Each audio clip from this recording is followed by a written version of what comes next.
الرحمن الرحيم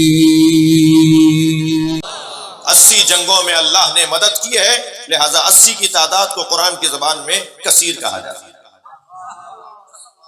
تو نصرت اور ہے جو نبی کو ملتی رہی، مگر اب یہاں نبی نصرت نہیں مانگ رہے، بلکہ نبی مانگ رہے ہیں نصیر۔ نصیر بھی وہ مدد کرنے والا جو کبھی یہ نہ کہے کہ میں آج مدد نہیں کر سکتا، ہمیشہ جو مدد کرے اسے نصیر کہا جاتا ہے۔ تو نصیر کون ہے؟ قرآن میں مولا علی کے ناموں میں سے ایک نام نصیر ہے۔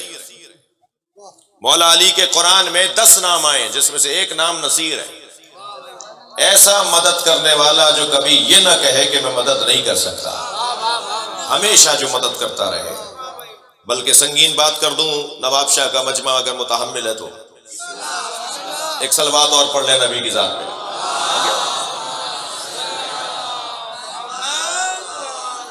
اس سے بہتر اور بلند صلوات۔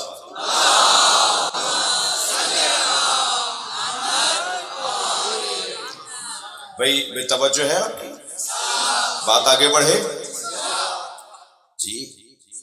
مضبوط مددگار، ایک ایسا مددگار جو ہمیشہ مدد کرنے کو تیار ہے۔ سنگین بات کروں؟ سنگین بات کروں لیں گے؟ بھاری بات کروں لیں گے؟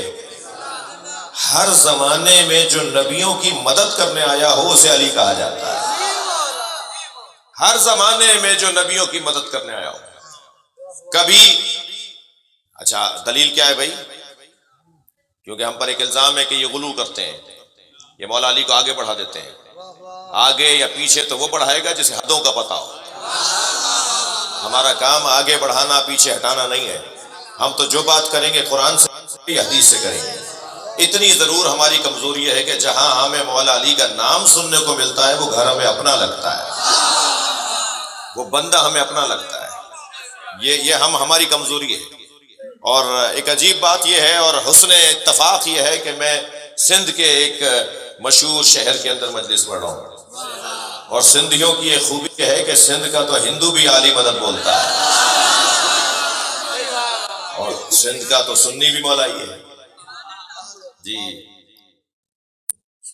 سائیں قائم علی شاہ صاحب سے ہماری ملاقات ہوئی تو میں نے شاہ صاحب سے کہا، جب شکارپور کا سانحہ ہوا، میں نے کہا شاہ صاحب آپ اسے ٹیسٹ کیس لے لیجئے، سندھ مولائیوں کا علاقہ ہے، صوفیاء کرام کی محنتیں ہیں، یہاں اس طرح کی تکفیری کام نہیں ہونے چاہیے۔ تو میں نے کہا جی میں آپ کو حقیقت بتا دیتا ہوں، یہاں کا سنی بھی قائم علی شاہ ہے، یہاں کا دیوبندی بھی علی شیر حیدری ہے، یہاں ہمیں کوئی ملتا ہی نہیں ہے کہ جو یزید نام رکھے۔ یہاں کی اب جو جدید سندھی ہیں نا، جو بچے ہمارے جو نئے سندھی ہیں نا، تو انہیں تو بہت ساری باتوں کا پتہ ہی نہیں ہے۔ سندھ کی سب سے بڑی گالی پتہ ہے کیا ہے؟ گالی سکھانے نہیں آیا ہوں، یہ ممبر ہے بھائی۔ سندھ کی سب سے بڑی گالی، جب سندھی پرانا سندھی غصے میں آتا تھا تو کہتا تھا تو مروان ہے۔ دو ہندو لڑ رہے تھے، ایک نے دوسرے کو کہا تو مروان ہے، تو تیسرے نے پوچھا مروان کون ہے؟ کہنے لگا گالی۔ اہل بیت کا دشمن جس ثقافت میں گالی بن جائے، اس خطے کے اندر دشمنان اہل بیت کا کوئی گزر نہیں ہے۔ سب سے زیادہ پاک طینت اور خاندانی ولایت اہل بیت سے سرشار علاقہ اگر کوئی ہے تو وہ یہ خطہ ہے۔ 1400 سال پہلے کوفے کا گورنر سندھ کو چلاتا تھا، حضرت مختار کا زمانہ، حجاج ابن یوسف کا زمانہ، ابو جعفر منصور دوانقی کا زمانہ، متوکل کا زمانہ، کوفے کا گورنر سندھ کو چلاتا تھا۔ یہاں مینجمنٹ کوفے کی ہوتی تھی، ان کی طرف سے بندہ آ کے بیٹھتا تھا جی۔ جب اہل بیت کے اوپر مصیبتیں اور پریشانیاں آئیں تو اہل بیت کے گھر کے سادات نے مختار سے، اور جو حاکم سمجھتے تھے کہ جس سے بات کی جا سکتی ہے، خاص طور پہ حضرت مختار سے کہتے تھے ہمیں ایسے علاقے میں بھیج دو جہاں ہمارا احترام ہوتا ہو۔ لہذا حضرت مختار نے بی بی پاک دامن کو، جو لاہور میں جن کا مزار ہے، انہیں مکران کے ساحل پہ پہنچایا۔ حضرت عبداللہ شاہ غازی اسی دور میں آئے، میں زیادہ تاریخ سندھ پر بات کروں گا تو کسی کو برا بھی لگ سکتا ہے. محمد بن قاسم نے فتح نہیں کیا ایسے.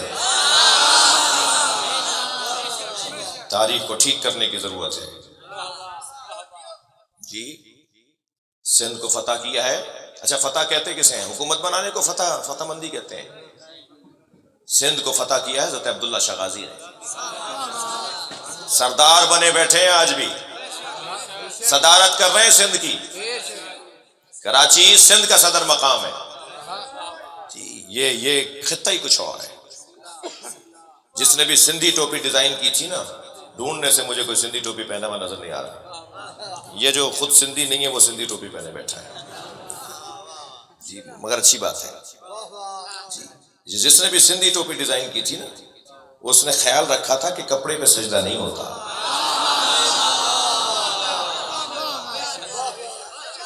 محراب بنائی باقاعدہ کہ خیال رہے سر جب جائے تو وہ مٹی پر جائے, کپڑے پہ سر نہ ہو. تو یہ خطہ ہی کچھ اور ہے. مجھے خاص پیار ہے اور خاص رغبت ہے. زیادہ ٹائم بھی اور توجہ بھی الحمدللہ. غلط فہمی ہے کسی کی کہ ہمارے پورے پاکستان میں ادارے ہیں اور سندھ میں کام نہیں ہے. نہیں, الحمدللہ. ابھی عاشق علی سے بھی بات ہوئی, زرداری صاحبان سے بھی بات رہی. یہاں انشاءاللہ نواب شاہ میں بھی جو ہے وہ ان کی توجہ کے ساتھ فلاحی ادارے بنیں گے ہیں. ہماری طرف سے بھی کچھ نہ کچھ ہوگا. خیرپور میں, لاڑکانہ میں, مختلف شہروں میں, حیدرآباد میں ہمارے کام ہیں. یہاں بھی کام بڑھے گا. اور کچھ دنوں سے پہلے بھی ہمارے دوست یہاں ریلیف کے کاموں میں آئے ہوئے ہیں, کام کر رہے ہیں. اور کسی پہ کوئی وہ نہیں ہے. مولا کا حکم ہی یہ ہے کہ اے مالک, سیاسی لوگ بھی تشریف فرمائے, میں انہیں ایک پیغام دینا چاہوں گا. مالک تمہارے دو طرح کے بھائی, تمہارے دو طرح کے بھائی ہیں. اما خل لک فی الدین, یا تمہارے دین میں تمہارا بھائی ہے, اور نذیر لک فی الخلق, یا تم جیسا انسان ہونے میں تمہارا بھائی ہے. تو ہندو بھی ہمارا بھائی ہے, عیسائی بھی ہمارا بھائی ہے, سنی تو ہماری جان ہے. بھائی اس پہ تو خوش ہو جایا کریں آپ. بہت تکلیف پہنچا دی سنی شیعوں کو کچھ باہر کے لوگوں نے. سنی تو ہماری جان ہے.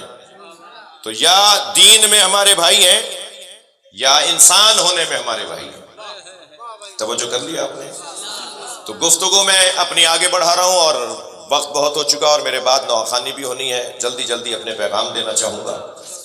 جی یہاں یاد رہے کہ یہاں کی ثقافت میں اہل بیت سے محبت ہے. یہاں علم ضروری نہیں ہے کہ کسی شیعہ نہیں لگایا ہوا ہو. ضروری نہیں ہے کہ کوئی علم شیعہ ہی لگائے. یہاں علم لگانے والے خاص طور پہ حیدرآباد میں 400 پیڑوں, سہیل بھائی 400 پیڑوں کے پرمٹ ہیں حیدرآباد میں, جس میں سے شیعوں کے صرف 50 ہیں, 350 اہل سنت کے ہیں. یہ کس نے کہہ دی کہ ہماری ہے کربلا؟ یہ کس نے کہہ دیا کہ ہماری ہے کربلا؟ حق بات تم کو ہو تو تمہاری ہے کربلا. صلوات پڑھیں محمد و آل محمد.